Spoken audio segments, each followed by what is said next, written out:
Germany's go-to bucket list football ground. You're watching World Stadium Profiles, and this is Borussia Dortmund's Westfalenstadion. Though the Westfalenstadion is its traditional name, it is also well known by its sponsorship name, Signal Iduna Park, situated southwest of central Dortmund. Prior to the Westfalenstadion, Bay were based at the Stadion Rote Erde, a football and athletics venue that, with the inclusion of temporary wooden stands, had a capacity of 42,000. Dortmund's increasing popularity and success created a need for a bigger stadium to accommodate large crowds, but the club and city just could not finance the construction of a brand new home.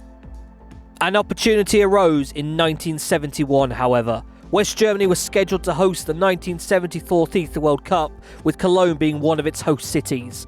When Cologne were forced to withdraw their plans, the city of Dortmund was selected in its place, with funds for a projected Cologne stadium handed across, and it became possible for Borussia Dortmund to have a new home. The budget had to be closely monitored, meaning that original plans for a 60,000-seater with athletic facilities had to be discarded. The Westfalenstadion was initially constructed as a 54,000-capacity football stadium, officially opening on the 2nd of April 1974.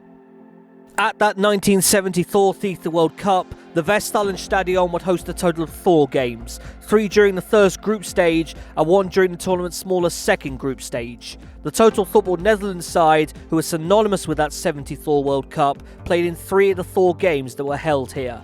The Westfalenstadion remained largely unchanged for the next 2 decades, its most major work coming in the 1990s, when new rules around all-seater stadiums at the top level saw capacity forced down to just under 43,000. A hugely successful 1990s for Borussia Dortmund encouraged further expansion of the Westfalenstadion. Second tiers were added to the 2 main grandstands to the east and west, adding 12,000 covered seats. Victory in the 1997 UEFA Champions League final saw further necessary growth to the stadium, with work done to the north and south stands this time and taking total capacity up to 68,800. The Westfalenstadion would soon host the 2001 UEFA Cup final, a 5-4 golden goal thriller won by Liverpool against Deportivo Alaves. Its next major international event, however, was on the horizon. And now reunified Germany had won the rights to host the 2006 FIFA World Cup, with Dortmund expected to be one of its main host cities and thereby hosting latter stage matches. It was the time for the Westfalenstadion to be expanded again. Between 2002 and 2003, all 4 corners of the stadium would be filled in with seats and VIP areas, with original roof supports removed in favour of exterior pylons painted yellow to suit Borussia Dortmund's colours.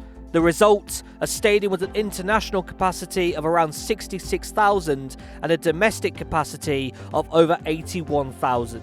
It leaves the Westfalenstadion nowadays as Germany's biggest stadium and one of the largest anywhere in Europe. The Westfalenstadion used the name FIFA World Cup Stadium Dortmund during the 2006 FIFA World Cup, hosting a total of 6 games.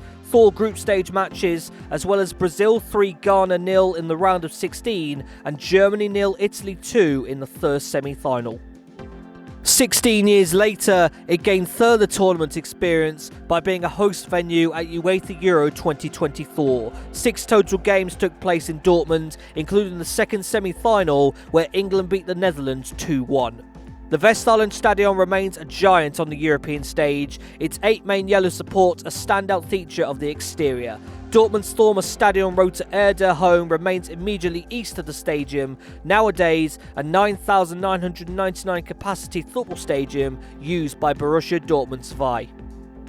The interior of the Westfalenstadion is an imposing sight. Giant 2-tiered grandstands to the west, north and east. Its most famous feature comes to the south though, the Südtribüne. Known popularly as the Yellow Wall, it is the largest freestanding grandstand in all of Europe, able to hold up to 25,000 people and forms a big part of the electric atmosphere that's common with Borussia Dortmund match days. The Südtribüne is normally non-seater during the regular season, but FIFA regulations require the stand to be converted to all-seater for international matches, one of the main reasons for the reduced international capacity when compared to its domestic capacity.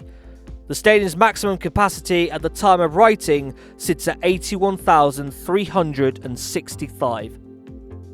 Have you had the chance to experience the Westfalenstadion before? Let us know in the comments below, and be sure to subscribe to the Matchday Man for more stadium profiles like this one. I'll see you then.